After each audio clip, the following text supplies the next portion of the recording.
SDM ಪದವಿ ಪೂರ್ವ ಮಹಾವಿದ್ಯಾಲಯದ ಭೂಗೋಳಶಾಸ್ತ್ರದ ವಿದ್ಯಾರ್ಥಿಗಳಿಗೆ ಸ್ವಾಗತ.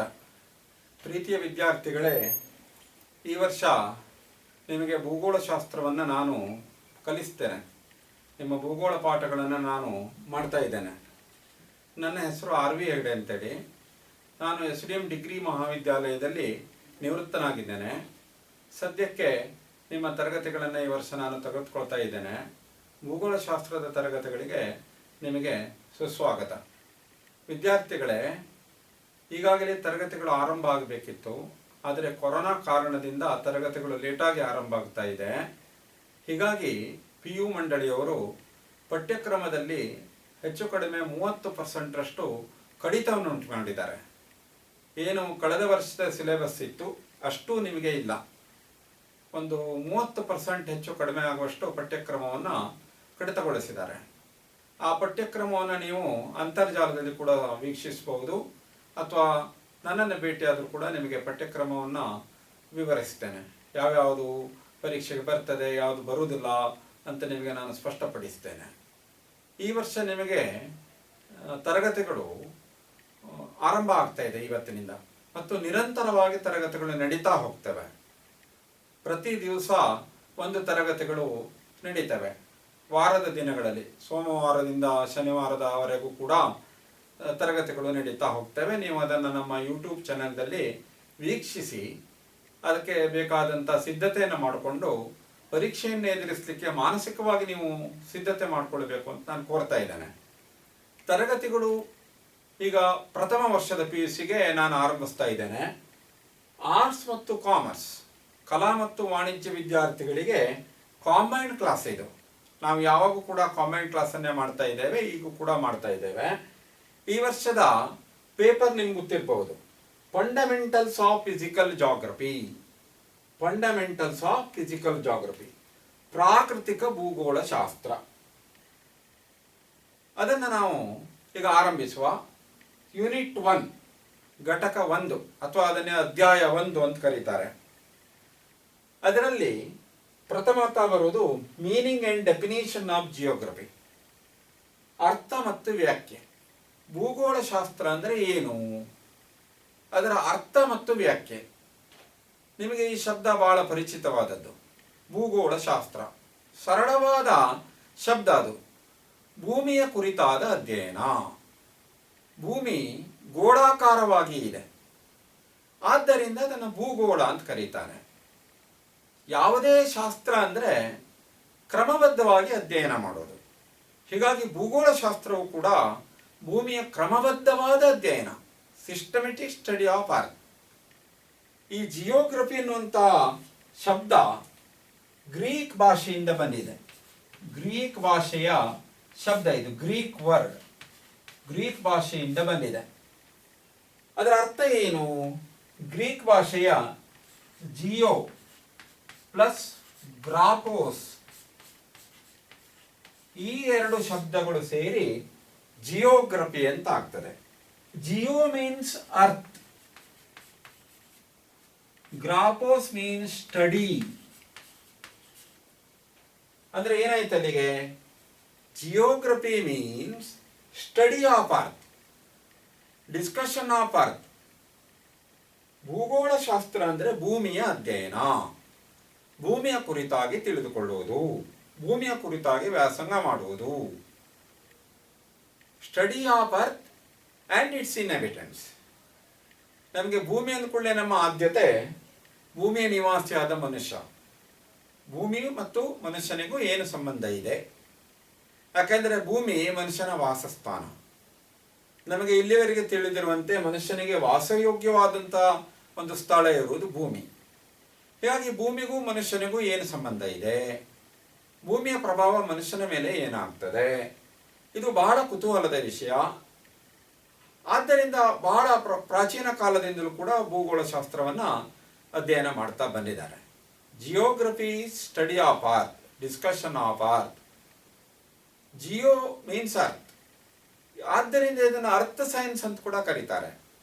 ಭೂಗೋಳವನ್ನು ಭೂವಿಜ್ಞಾನ, ಅರ್ತ್ ಸೈನ್ಸ್. ಇದು ಊಹಾಪೋಹಗಳಿಂದ ಕೂಡಿದಂಥ ಒಂದು ವಿಷಯ ಅಲ್ಲ. ಇದು ನ್ಯಾಚುರಲ್ ಸೈನ್ಸ್, ನೈಸರ್ಗಿಕ ವಿಜ್ಞಾನ. ಇದರಲ್ಲಿ ಖಚಿತವಾದಂತಹ ಸಿದ್ಧಾಂತಗಳು ಮತ್ತು ಪ್ರಯೋಗಗಳು ಇವೆ. ಹೀಗಾಗಿ ಇದನ್ನು ವಿಜ್ಞಾನದ ಶಾಖೆಯಲ್ಲಿ ಸೇರಿಸಿದ್ದಾರೆ. ಸೈನ್ಸ್ ಅಂದರೆ ಸಿಸ್ಟಮೆಟಿಕ್ ಸ್ಟಡಿ ಮಾಡುವಂಥದ್ದು. ಹೀಗಾಗಿ ಜಾಗ್ರಫಿ ಕೂಡ ಅದೇ ರೀತಿ. ಭೂಮಿಯ ಬಗ್ಗೆ ಅಂದ್ಕೂಡಲೇ ಎಲ್ಲಿಂದ ಅದರ ಅಧ್ಯಯನ ಅಂತ ಪ್ರಶ್ನೆ ಬರ್ತದೆ. ಭೂಮಿಯ ಅಂತರಾಳದಿಂದ, from the interior of the earth to the exterior of the earth, ಭೂಮಿಯ ಅಂತರಾಳದಿಂದ ಅಂತರಿಕ್ಷದವರೆಗೆ, from the interior of the earth to the exterior of the earth. Geography study of earth space, earth surface, ಭೂಮಿಯ ಮೇಲ್ಮೈ. ನಾವು ನೋಡ್ತೇವೆ ಭೂಮಿಯ ಮೇಲ್ಮೈ ಮೇಲೆ ಅನೇಕ ಸಂಗತಿಗಳಿವೆ. ಪರ್ವತಗಳಿವೆ, ಪ್ರಸ್ಥಭೂಮಿಗಳಿವೆ, ನದಿಗಳಿವೆ, ಮೈದಾನಗಳಿವೆ, ಅರಣ್ಯಗಳಿವೆ, ಕಲ್ಲು ಮಣ್ಣುಗಳಿವೆ, ಭೂಮಿಯ ಮೇಲೆ ವಾಯುಮಂಡಲ ಇದೆ. ಹೀಗೆ ಅನೇಕ ಸಂಗತಿಗಳು ಭೂಗೋಳದಲ್ಲಿ ಇವೆ. ಅಂತರಿಕ್ಷದಲ್ಲಿ ಆಕಾಶಕಾಯಗಳಿವೆ, ನಕ್ಷತ್ರಗಳು, ಗ್ರಹಗಳು, ಇವೆಲ್ಲವುಗಳ ಅಧ್ಯಯನವನ್ನು ಭೂಗೋಳ ಶಾಸ್ತ್ರ ಮಾಡ್ತದೆ. ಭೂಮಿಯ ಗರ್ಭದಲ್ಲಿ ಕೂಡ ಅನೇಕ ವಿಷಯಗಳಿವೆ. ಭೂಗೋಳ ಅನ್ನೋದು ಒಂದು ಟೊಳ್ಳಾದ ಗೋಳ ಅಲ್ಲ, ಅದು ಚೆಂಡಿನ ಹಾಗೆ ಅಲ್ಲ, ಒಳಗೆ ಕೂಡ ಅದಕ್ಕೆ ಲೇಯರ್ಸ್ಗಳಿವೆ. So interior of the earth, ಭೂಮಿಯ ಅಂತರಾಳ, ಭೂಮಿಯ ಒಳರಚನೆ, ಭೂಮಿಯ ಪದರುಗಳು, ಭೂಮಿಯ ಗರ್ಭದಲ್ಲಿ ಏನಡಗಿದೆ ಅದನ್ನು ಕೂಡ ನಾವು ಭೂಗೋಳ ಶಾಸ್ತ್ರದಲ್ಲಿ ಕಲಿತೇವೆ. ಭೂಗೋಳ ಶಾಸ್ತ್ರದ ವ್ಯಾಖ್ಯೆ ಅನ್ನೋದು ಬಹಳ ವಿವರ ರೀತಿಯಲ್ಲಿ ಇದೆ. ಬೇರೆ ಬೇರೆ ಪ್ರಕಾರದ ವ್ಯಾಖ್ಯೆಗಳನ್ನು ಬೇರೆ ಬೇರೆ ಜಾಗ್ರಫರ್ಸು ಕೊಡ್ತಾ ಹೋಗ್ತಾರೆ.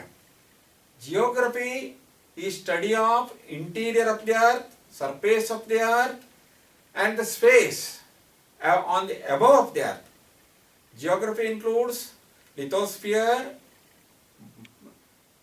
atmosphere, hydrosphere, biosphere. ಭೂಗೋಳ ಶಾಸ್ತ್ರದಲ್ಲಿ ಬೇರೆ ಬೇರೆ ಅಧ್ಯಯನವನ್ನು ಮಾಡ್ತಾರೆ. ಭೂಮಂಡಲ, ಜಲಮಂಡಲ, ವಾಯುಮಂಡಲ, ಜೀವಮಂಡಲ, ಹೀಗೆ ಈ ಭೂಮಂಡಲದಲ್ಲೇ ಬೇರೆ ಬೇರೆ ಮಂಡಲಗಳಿವೆ. Geography is having different spheres. ಅದನ್ನು ನಾವು ನೋಡ್ತಾ ಹೋಗುವ. ಇನ್ನು ಯಾರ್ಯಾರು ಯಾವ ರೀತಿ ವ್ಯಾಖ್ಯೆ ಕೊಟ್ಟಿದ್ದಾರೆ ಅದನ್ನು ನಾವು ನೋಡ್ತಾ ಹೋದರೆ, geography means study of earth and its inhabitants.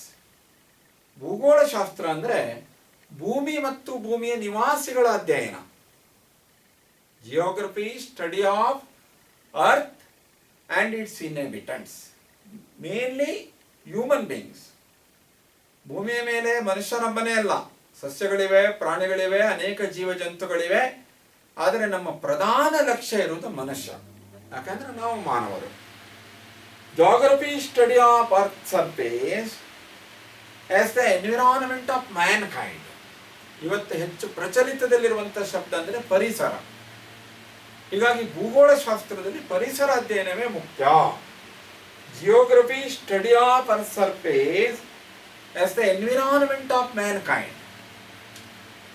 ಪರಿಸರಕ್ಕೂ ಮನುಷ್ಯನಿಗೂ ಏನು ಸಂಬಂಧ ಇದೆ? What is the relationship between man and environment? What is the influence of nature or environment on the activities of man? That is the main aspect of the studies present days, nowadays. ಇತ್ತೀಚಿನಲ್ಲಿ ಏನು ಅಂದರೆ, ಮನುಷ್ಯನಿಗೂ ಪರಿಸರಕ್ಕೂ ಏನು ಸಂಬಂಧ ಇದೆ, ಮನುಷ್ಯನು ಪರಿಸರದಿಂದ ಯಾವ ರೀತಿ ಪ್ರಭಾವಿಸಲ್ಪಡ್ತಾನೆ, ಇದನ್ನೇ ಹೆಚ್ಚು ಒತ್ತು ಕೊಟ್ಟು ಕಲಿತಾ ಹೋಗ್ತಾ ಇದ್ದಾರೆ. Geography study of relationship between man and earth. ಭೂಮಿಗೂ ಮತ್ತು ಮನುಷ್ಯನಿಗೂ ಅವಿಭಾಜ್ಯ ಸಂಬಂಧ ಇದೆ. ನಾವು ಭೂಮಿಯನ್ನು ಬಿಟ್ಟು ಇರಲಿಕ್ಕೆ ಆಗೋದಿಲ್ಲ. ನಮಗೆ ಇರುವುದೊಂದೇ ಭೂಮಿ. ನಮ್ಮ ಭೂಮಿಯನ್ನು ನಾವು ವ್ಯವಸ್ಥಿತವಾಗಿ ಇಟ್ಟುಕೊಳ್ಬೇಕು. ಹೀಗಾಗಿ ನಮಗೆ ಭೂಮಿಯ ಅಧ್ಯಯನ ಬಹಳ ಮಹತ್ವದ ಅಧ್ಯಯನ. Earth is abode of man. ಭೂಮಿಯು ಮನುಷ್ಯನ ಮನೆ ಹೇಗೆ ನಮಗೆ ಒಂದು ಸುರಕ್ಷಿತ ವಾತಾವರಣವನ್ನು ಕಲ್ಪಿಸ್ತದೆಯೋ, ಮಾನವ ಜನಾಂಗಕ್ಕೆ ಭೂಮಿ ಒಂದು ಸುರಕ್ಷಿತ ನೆಲೆ, ಒಂದು ಆವಾಸ ಸ್ಥಾನ. ಬೇರೆ ಬೇರೆ ವಿಜ್ಞಾನಿಗಳು ಬೇರೆ ಬೇರೆ ರೀತಿಯಲ್ಲಿ ವ್ಯಾಖ್ಯೆಯನ್ನು ಕೊಡ್ತಾ ಹೋಗಿದ್ದಾರೆ. ಅದರಲ್ಲಿ ಕೆಲವೊಂದು ವ್ಯಾಖ್ಯೆಯನ್ನು ನೋಡುವ. ಅಕಾರ್ಡಿಂಗ್ ಟು ವೈಡಲ್ ಡಿ ಬ್ಲಾಶ್,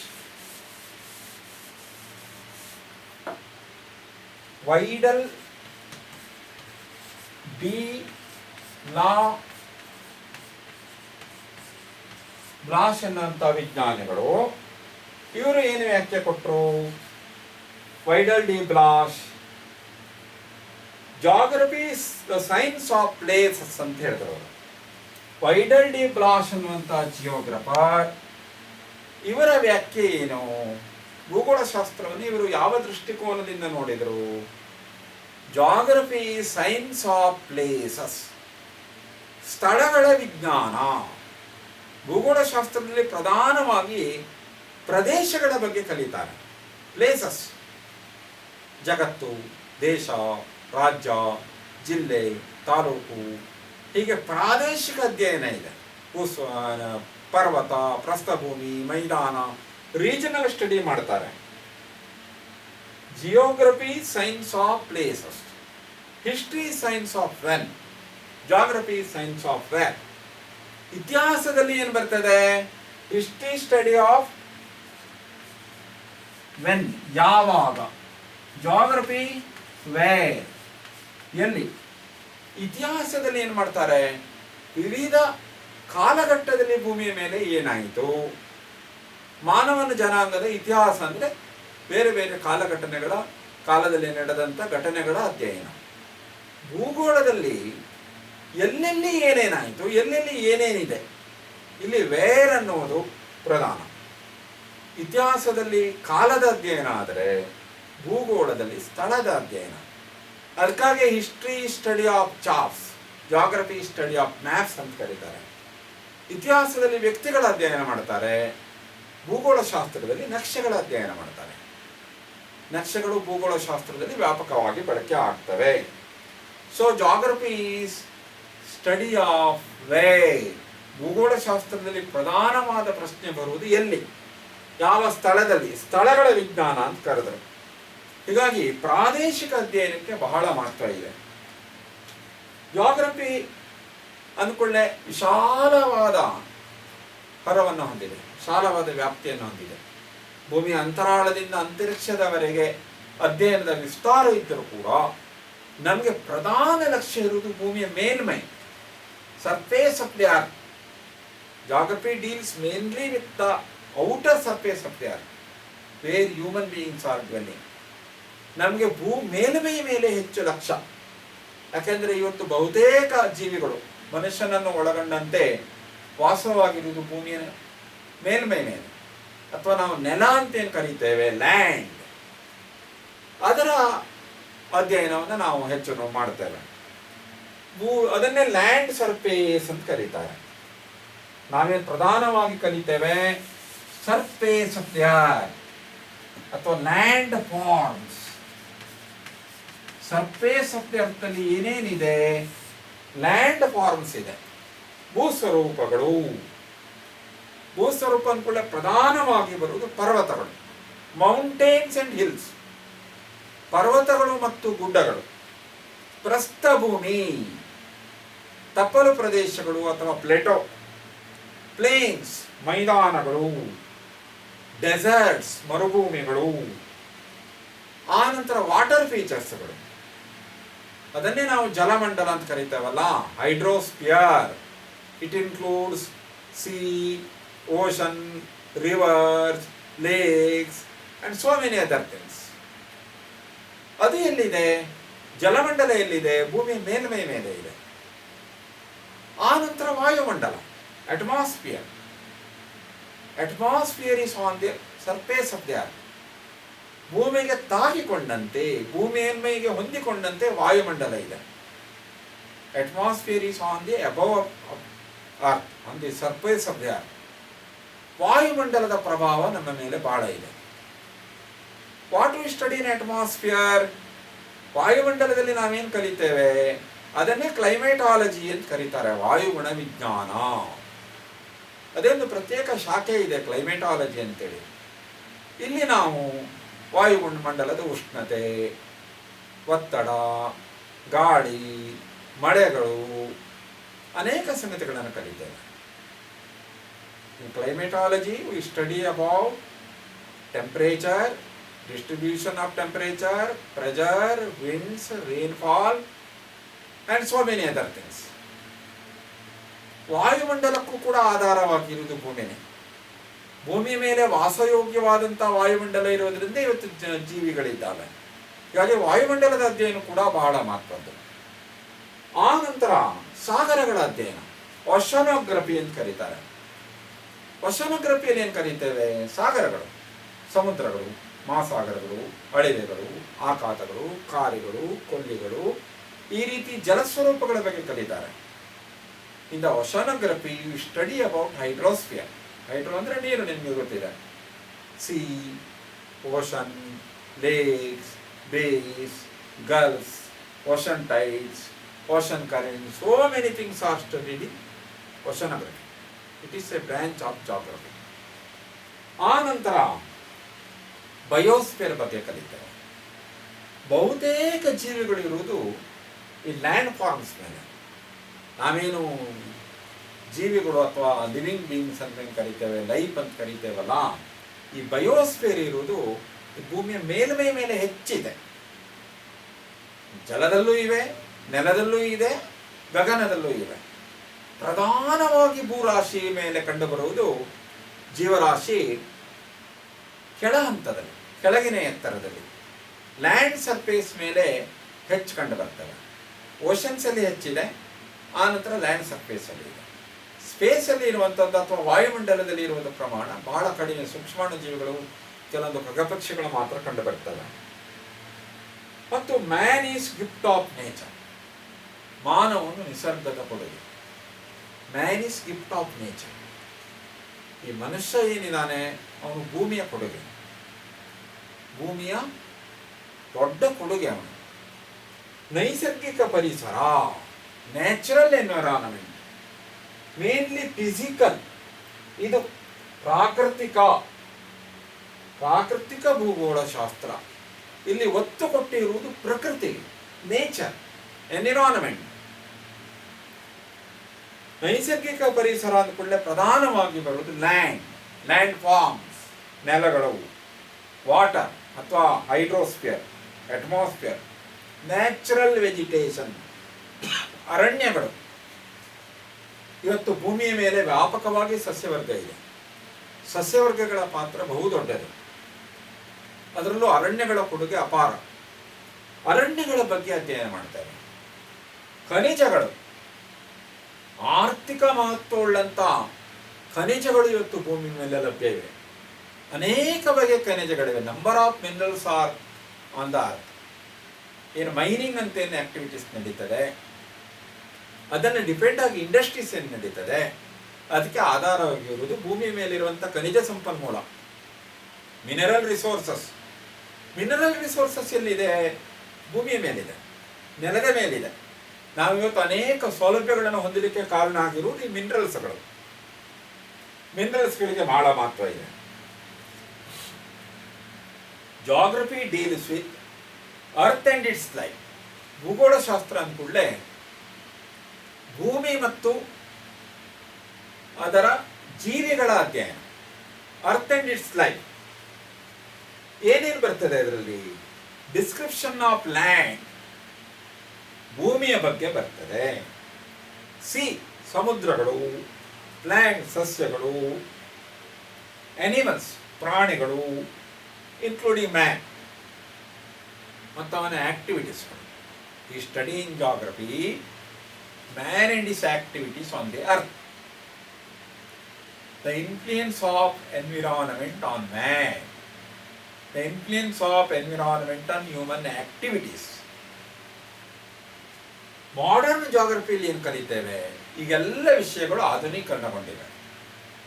ವಿಜ್ಞಾನ ಮತ್ತು ತಂತ್ರಜ್ಞಾನ ಬಂದ ಮೇಲೆ, with the help of science and technology, all branches of knowledges are modified. Each and every branch of knowledge is modified with the utilization of science and technology, the aid of science and technology. ಭೂಗೋಳಶಾಸ್ತ್ರದಲ್ಲೂ ವಿಜ್ಞಾನದ ಪ್ರಭಾವ ಆಗಿದೆ, ತಂತ್ರಜ್ಞಾನದ ಪ್ರಭಾವ ಆಗಿದೆ. ಭೂಗೋಳಶಾಸ್ತ್ರ ಆಧುನೀಕರಣಗೊಂಡಿದೆ. Various ಆಸ್ಪೆಕ್ಟ್ಗಳನ್ನು ಇಲ್ಲೂ study ಮಾಡ್ತಾ ಇದ್ದಾರೆ. Mainly regional study ಇದೆ, ಆದರೂ ಕೂಡ ಆಧುನೀಕರಣ ಅನ್ನೋದು ಇವತ್ತು ಭೂಗೋಳಶಾಸ್ತ್ರದಲ್ಲಿ ಆಗಿದೆ. ಇದೆಲ್ಲ ವ್ಯಾಖ್ಯೆಗಳು, all these things are meaning of geography. ಭೂಗೋಳ ಶಾಸ್ತ್ರ ಅಂದರೆ ಏನು? ಒಟ್ಟಾರೆಯಾಗಿ ನಾವು ಹೇಳೋದಿದ್ರೆ ಭೂಮಿಯ ಅಧ್ಯಯನ, ಭೂಮಿ ಮತ್ತು ಭೂಮಿ ಮೇಲಿರುವಂಥ ನಿವಾಸಿಗಳ ಅಧ್ಯಯನ. Study of earth and its inhabitants. Now let us discuss about scope of geography. Scope of geography, ಭೂಗೋಳ ಶಾಸ್ತ್ರದ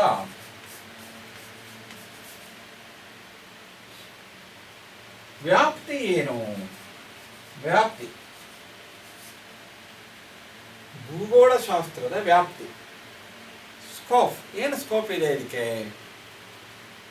ಮನುಕುಲದಷ್ಟೇ ಹಳೆಯದು. ಭೂವಿಜ್ಞಾನ ಅಥವಾ ಭೂಗೋಳ ಶಾಸ್ತ್ರ ಅನ್ನೋದು ಮನುಷ್ಯನಿಗೆ ಎಷ್ಟು ಇತಿಹಾಸ ಇದೆಯೋ ಅಷ್ಟೇ ಇತಿಹಾಸ ಹೊಂದಿದೆ. As old as man kind. Geography is as old as man kind. Study begins at the time of civilisation. ಮಾನವನ ನಾಗರಿಕತೆ, ಅಲ್ಲಿಂದಲೇ ಭೂಗೋಳ ಶಾಸ್ತ್ರದ ಅಧ್ಯಯನ ಆಗಿದೆ. Many philosophers, scholars, experts have studied about geography. They have contributed knowledge. ಅನೇಕ ವಿಜ್ಞಾನಿಗಳು, ತತ್ವಜ್ಞಾನಿಗಳು, ವಿದ್ವಾಂಸರು, ಸಂಶೋಧಕರು ಭೂಗೋಳ ಶಾಸ್ತ್ರಕ್ಕೆ ಕೊಡುಗೆಯನ್ನು ಕೊಟ್ಟಿದ್ದಾರೆ. Geography is mother of all sciences. ಭೂಗೋಳ ಶಾಸ್ತ್ರವು ಎಲ್ಲ ವಿಜ್ಞಾನಗಳ ತಾಯಿ ಮಾತ್ರ. ಭೂಗೋಳ ಶಾಸ್ತ್ರವು ಎಲ್ಲ ವಿಷಯಗಳ ತಾಯಿ. ಭೂಮಿಯನ್ನು ಬಿಟ್ಟು ಯಾವುದೂ ಇಲ್ಲ. ನಾವಿರುವುದೇ ಭೂಮಿಯ ಮೇಲೆ. ಭೂಮಿಯ ಮೇಲೆ ಬಿಟ್ಟು ನಮಗೆ ಇರಲಿಕ್ಕೆ ಸಾಧ್ಯ ಇಲ್ಲ. ಈಗೇನೋ ಚಂದ್ರಲೋಕದಲ್ಲಿ, ಮಂಗಳ ಲೋಕಕ್ಕೆಲ್ಲ ಮನುಷ್ಯ ಹೋಗ್ತಾ ಇದ್ರೂ ಕೂಡ ಇನ್ನೂ ನಾವು ಭೂಮಿಯನ್ನು ಬಿಟ್ಟು ಬದುಕುವ ಸ್ಥಿತಿಗೆ ಬರಲಿಲ್ಲ. ಅವೆಲ್ಲ ಪ್ರಾಯೋಗಿಕವಾಗಿ ಇವೆ, ಅದು ಭೂಮಿಯನ್ನು ಆಧರಿಸಿಕೊಂಡೇ ಇವೆ ಅವು. ಎಲ್ಲ ವಿಜ್ಞಾನಗಳ ತಾಯಿ ಹಾಗೆ ಹೇಳ್ತಾರೆ. In the 19th and 20th century, geography is exposed to various branches of knowledge. Many researchers have done. 18 ಮತ್ತು 19ನೇ ಶತಮಾನ, during 18th and 19th century, geography exposed to different knowledges, to different inventions, to different sciences. ಬೇರೆ ಬೇರೆ ವಿಷಯಗಳಿಗೆ ಭೂಗೋಳ ಶಾಸ್ತ್ರ ತನ್ನನ್ನು ಒಡ್ಡಿಕೊಂಡಿದೆ. ಬೇರೆ ಬೇರೆ ವಿಷಯಗಳಿಗೆ ಅದು ತೆರೆದುಕೊಂಡಿದೆ. It was open to different experiments, different sciences. Science and technology contributed a lot. ವಿಜ್ಞಾನ ಮತ್ತು ತಂತ್ರಜ್ಞಾನ ಬಂದ ಮೇಲೆ ಭೂಗೋಳ ಶಾಸ್ತ್ರದ ವಿಕಸನ ಆಯಿತು. ಅನೇಕ ವಿಷಯಗಳು ಅದರಲ್ಲಿ ಸೇರ್ಪಡೆ ಆದವು. ಮೆನಿ ಚೇಂಜಸ್ ಆರ್ ಇನ್ ಜಾಗ್ರಫಿ. ಒಂದು ಕಾಲದಲ್ಲಿ ಭೂಗೋಳ ಶಾಸ್ತ್ರ ಅಂದರೆ ಬರೇ ಸ್ಥಳಗಳ ವಿವರಣೆ ಇತ್ತು, ಬರೇ ಪ್ರಾದೇಶಿಕ ಅಧ್ಯಯನ ಇತ್ತು. ಇವತ್ತು ಹಾಗಿಲ್ಲ. ಅನೇಕ ಆಧುನಿಕ ವಿಷಯಗಳನ್ನು, ಅನೇಕ ಸಾಮಾಜಿಕ ವಿಷಯಗಳನ್ನು, ಅನೇಕ ವೈಜ್ಞಾನಿಕ ವಿಷಯಗಳನ್ನು ಅದು ಒಳಗೊಂಡಿದೆ. Now it is an interdisciplinary subject. Now geography is not merely study of the surface of the earth. It is an interdisciplinary subject. It is an interdisciplinary subject. ಅಂತರ್ಶಿಸ್ತೀಯ ವಿಷಯ ಆಗಿದೆ ಇದು. ಬೇರೆ ಬೇರೆ ವಿಷಯಗಳು ಇದಕ್ಕೆ ಸೇರ್ಪಡೆಗೊಂಡಿವೆ, ಪರಸ್ಪರ ಸಂಬಂಧ ಹೊಂದಿವೆ. ವಿಜ್ಞಾನದ ಶಾಖೆಗಳು ಬೆಸೆದುಕೊಂಡಿವೆ. Physical and cultural things are included. ಒಂದು ಕಾಲದಲ್ಲಿ ಬರೇ ಭೌಗೋಳಿಕ ಸಂಗತಿಗಳಿದ್ವು, ಬರೇ ಪ್ರಾಕೃತಿಕ ಅಧ್ಯಯನ ಇತ್ತು. ಈಗ ಸಾಂಸ್ಕೃತಿಕ ಅಧ್ಯಯನ ಬಂದಿದೆ. ಭೂಗೋಳ ಶಾಸ್ತ್ರದಲ್ಲಿ ಫಿಸಿಕಲ್ ಮತ್ತು ಕಲ್ಚರಲ್ ಎರಡನ್ನೂ ಕಲಿತಾರೆ. Geography now includes study of physical things as well as cultural things. Now it studies about human aspects. Nowadays geography is study of nature and man. ಇವತ್ತು study of nature and man, ನಿಸರ್ಗ ಮತ್ತು ಮನುಷ್ಯ ಎರಡರ ಅಧ್ಯಯನ ಇದೆ. ಕೇವಲ ಕಲ್ಲು ಮಣ್ಣು ಗುಡ್ಡ ಬೆಟ್ಟ ನದಿ ಇವುಗಳಷ್ಟ ಅಧ್ಯಯನ ಅಷ್ಟೇ ಅಲ್ಲ, ಮನುಷ್ಯನ ಚಟುವಟಿಕೆಗಳ ಅಧ್ಯಯನ ಇದೆ, ಮನುಷ್ಯನ ಬೇರೆ ಬೇರೆ ಆಕ್ಟಿವಿಟೀಸ್ ಅಧ್ಯಯನ ಇದೆ. Nowadays geography study of relationship of earth and man. ಭೂಮಿಗೂ ಮನುಷ್ಯನಿಗೂ ಏನು ಸಂಬಂಧ ಇದೆ. Next comes comprehensive study of geography. ಸಮಗ್ರ ಅಧ್ಯಯನ. ಸಮಗ್ರ ಅಧ್ಯಯನ ಏನು? ಸಮಗ್ರ ಅಧ್ಯಯನ, comprehensive study, comprehensive study of geography. It is a theoretical study along with various subjects related to Earth. It is a theoretical study. ತಾತ್ವಿಕ ಅಧ್ಯಯನ ಇದೆ ಮತ್ತು ಬೇರೆ ಬೇರೆ ಸಬ್ಜೆಕ್ಟ್ಗಳೊಂದಿಗೆ ಸಂಬಂಧ ಹೊಂದಿದೆ. Physical and social sciences are interrelated. ಈಗ ಪ್ರಾಕೃತಿಕ ಮತ್ತು ಸಾಂಸ್ಕೃತಿಕ ಒಂದನ್ನೊಂದು ಬಿಟ್ಟಿಲ್ಲ. Physical and cultural aspects are not separate entirely, they are correlated, they are interrelated. ಒಂದಕ್ಕೊಂದು ಬೆಸೆದುಕೊಂಡಿವೆ. ಭೂಮಿ ಮತ್ತು ಮನುಷ್ಯ ಹೇಗೆ ಪರಸ್ಪರ ಸಂಬಂಧವೋ ಪ್ರಾಕೃತಿಕ ಮತ್ತು ಸಾಂಸ್ಕೃತಿಕ ಅಂಶಗಳು ಕೂಡ ಇಂಟರ್ರಿಲೇಟೆಡ್ ಆಗಿದೆ. They are interrelated, they are interdependent. Geography study of physical, cultural and biological aspect. ಭೂಗೋಳಶಾಸ್ತ್ರ ಅಂದರೆ ಪ್ರಾಕೃತಿಕ ಅಧ್ಯಯನ, ಸಾಂಸ್ಕೃತಿಕ ಅಧ್ಯಯನ, ಜೈವಿಕ ಅಧ್ಯಯನ ಇದೆ. ಬಯಾಲಜಿಕಲ್ ಸ್ಟಡಿ, ಬಯೋಜಿಯೋಗ್ರಫಿ ಇದೆ. Study of relationship between human activities and environment. ಪರಿಸರ ಮತ್ತು ಮನುಷ್ಯನಿಗೆ ಏನು ಸಂಬಂಧ. Traditional geography deals with geology, climatology, oceanography, social science. ಸಾಂಪ್ರದಾಯಿಕ ಭೂಗೋಳಶಾಸ್ತ್ರ ಅಂದರೆ ಏನಿತ್ತು? ಭೂಗರ್ಭಶಾಸ್ತ್ರ, ವಾಯುಗುಣ ವಿಜ್ಞಾನ, ಸಾಗರ ವಿಜ್ಞಾನ, ಇವುಗಳ ಅಧ್ಯಯನ ಇತ್ತು. ಈಗ ಸೋಷಿಯಲ್ ಸೈನ್ಸ್ ಇನ್ಕ್ಲೂಡ್ ಆಗಿದೆ. ನಾವು geography studying about social aspects, about human aspects. ಅನೇಕ ಆರ್ಥಿಕ ಸಾಮಾಜಿಕ ಅಂಶಗಳು ಭೂಗೋಳಶಾಸ್ತ್ರದಲ್ಲಿ ಅಧ್ಯಯನ ಆಗ್ತವೆ. ಬಯಾಲಜಿಕಲ್ ಅಧ್ಯಯನ ಇದೆ. ಪ್ಲಾಂಟ್ಸ್ ಅಂಡ್ ಆನಿಮಲ್ಸ್, ಸಸ್ಯಗಳು ಮತ್ತು ಪ್ರಾಣಿಗಳ ಅಧ್ಯಯನ ಇದೆ. ಬಯೋಜಿಯೋಗ್ರಫಿ ಇದೆ. Biogeography, botanical geography, geological geography, plant geography, animal geography. ಸಸ್ಯಗಳ ಬಗ್ಗೆ ಅಧ್ಯಯನ ಮಾಡುವುದು ಪ್ಲಾಂಟ್ ಜಾಗ್ರಫಿ. ಭೂಮಿಯ ಯಾವ್ಯಾವ ಪ್ರದೇಶದಲ್ಲಿ ಯಾವ್ಯಾವ ಸಸ್ಯಗಳಿವೆ, ಯಾವ್ಯಾವ ಅರಣ್ಯಗಳಿವೆ, ಅದು ಸಸ್ಯ ಭೂಗೋಳಶಾಸ್ತ್ರ. ಎಲ್ಲೆಲ್ಲಿ ಯಾವ್ಯಾವ ಪ್ರಾಣಿಗಳಿವೆ, animal geography. Study of astronomical things, heavenly bodies, ಖಗೋಳ ಭೂವಿಜ್ಞಾನ. ಆಸ್ಟ್ರಾನಮಿಕಲ್ ಜಾಗ್ರಫಿ ಇದೆ. ಖಗೋಳ ಭೂಗೋಳಶಾಸ್ತ್ರ. Study of heavenly bodies, study of stars, planets, asteroids, meteors, comets. ನಕ್ಷತ್ರಗಳು, ಗ್ರಹಗಳು, ಉಪಗ್ರಹಗಳು, ಧೂಮಕೇತುಗಳು, ಕ್ಷುದ್ರ ಗ್ರಹಗಳು, ಇವುಗಳ ಅಧ್ಯಯನ ಇದೆ. ಸೋಲಾರ್ ಸಿಸ್ಟಮ್ನ ಅಧ್ಯಯನ ಇದೆ. ಮ್ಯಾಥಮೆಟಿಕಲ್ ಜಾಗ್ರಫಿ ಇದೆ. ಗಣಿತೀಯ ಭೂಗೋಳಶಾಸ್ತ್ರ. ಭೂಗೋಳಶಾಸ್ತ್ರದಲ್ಲಿ ಲೆಕ್ಕಾಚಾರ ಇದೆ. ಭೂಗೋಳಶಾಸ್ತ್ರದಲ್ಲಿ ಕ್ವಾಂಟಿಟೇಟಿವ್ ರೆವಲ್ಯೂಷನ್ ಆಗಿದೆ. ಇಲ್ಲಿ ಪ್ರಮಾಣಗಳಿವೆ, ಸ್ಕೇಲ್ಸ್, ಅಳತೆ ಇದೆ, ಮೆಜರ್ಮೆಂಟ್ಸ್ ಇದೆ. ಲ್ಯಾಟಿಟ್ಯೂಡ್ಸ್ ಆ್ಯಂಡ್ ಲಾಂಜಿಟ್ಯೂಡ್ಸ್, ಅಕ್ಷಾಂಶ ಮತ್ತು ರೇಖಾಂಶಗಳು. Latitudes and longitudes are basic of geography. ಭೂಮಿಯ ಮೇಲೆ ಸ್ಥಳಗಳನ್ನು ಗುರುತಿಸಲಿಕ್ಕೆ to locate places, latitudes and longitudes are used. Maps are the main tools of geography. ನಕ್ಷೆಗಳು ಭೂಗೋಳಶಾಸ್ತ್ರದ ಪ್ರಮುಖ ಅಂಗ. ನಕ್ಷೆಗಳಿಲ್ಲದೆ ಭೂಗೋಳಶಾಸ್ತ್ರ ಇಲ್ಲ. Geography is related to man made features of the. ಮಾನವ ನಿರ್ಮಿತ ಅಂಶಗಳನ್ನು ಕಲಿತಾರೆ. ಹ್ಯೂಮನ್ ಜಾಗ್ರಫಿ, ಮಾನವ ಭೂಗೋಳಶಾಸ್ತ್ರ. ಇದು ಹೆಚ್ಚು ಒತ್ತನ್ನು ಪಡೀತಾ ಇದೆ. ಇತಿಹಾಸ, ಸಮಾಜ ವಿಜ್ಞಾನ, ಅರ್ಥಶಾಸ್ತ್ರ, ರಾಜಕೀಯ ಶಾಸ್ತ್ರ, ವಾಣಿಜ್ಯ ಶಾಸ್ತ್ರಗಳೊಂದಿಗೆ ಇದು ಸಂಬಂಧ ಹೊಂದಿದೆ. Geography is related to history, political science, economics, commerce and so many social sciences. ಅವುಗಳ ಅಧ್ಯಯನ ಇದೆ. ಜನಸಂಖ್ಯೆ ಅಧ್ಯಯನ ಇದೆ, ಡೆಮೋಗ್ರಫಿ. ಲ್ಯಾಂಡ್ ಯುಟಿಲೈಜೇಷನ್, ಕೃಷಿ. ಕೃಷಿ ಅಧ್ಯಯನ, ಭೂಮಿಯ ಯಾವ್ಯಾವ ಭಾಗದಲ್ಲಿ ಯಾವ್ಯಾವ ರೀತಿ ಕೃಷಿ ಮಾಡ್ತಾ ಇದ್ದಾರೆ. ವಸತಿ ಅಧ್ಯಯನ ಇದೆ, ಸೆಟ್ಲ್ಮೆಂಟ್ ಜಾಗ್ರಫಿ. ಅರ್ಬನ್ ಸೆಟ್ಲ್ಮೆಂಟ್ಸ್, ರೂರಲ್ ಸೆಟ್ಲ್ಮೆಂಟ್ಸ್, ಗ್ರಾಮೀಣ ವಸತಿಗಳು, ನಗರ ವಸತಿಗಳು, ಇವುಗಳ ಅಧ್ಯಯನ ಇದೆ. ಟ್ರಾನ್ಸ್ಪೋರ್ಟ್ ಅಂಡ್ ಕಮ್ಯುನಿಕೇಶನ್, ಸಾರಿಗೆ ಮತ್ತು ಸಂಪರ್ಕದ ಅಧ್ಯಯನ ಇದೆ. ಇವತ್ತು ಸಾರಿಗೆ ಸಂಪರ್ಕದಲ್ಲಿ ದೊಡ್ಡ ಕ್ರಾಂತಿ ಆಗಿದೆ.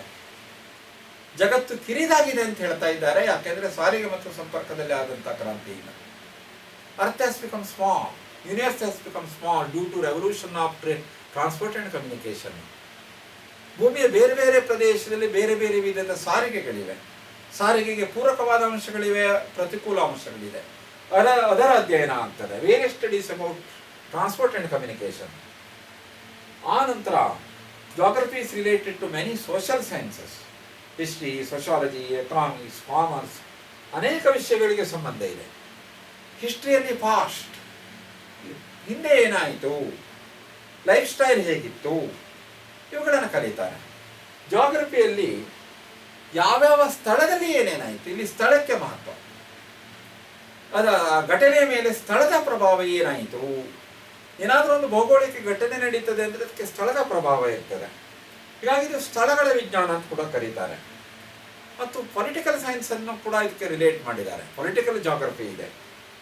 ರಾಷ್ಟ್ರಗಳು, ರಾಜ್ಯಗಳು, ಜಿಲ್ಲೆಗಳು, ತಾಲೂಕುಗಳು ಇವು ಭೌಗೋಳಿಕ ಗಡಿಯಲ್ಲಿ ಒಳಗೊಂಡಿರ್ತವೆ. ಯೂನಿಟ್ಸ್ ಆಫ್ ಪೊಲಿಟಿಕಲ್ ಅಡ್ಮಿನಿಸ್ಟ್ರೇಷನ್, ರಾಜಕೀಯ ಘಟಕಗಳೇನಿರ್ತವೆ ಅದು ಕೂಡ ಅಧ್ಯಯನ ಆಗ್ತದೆ. Units of political States, political divisions, ಜನಸಂಖ್ಯೆ ಹಂಚಿಕೆ, demography. Economic geography, economical geography ಅಂದರೆ ಅರ್ಥಶಾಸ್ತ್ರಕ್ಕೆ ಸಂಬಂಧಿಸಿದಂಥ ವಿಷಯಗಳು.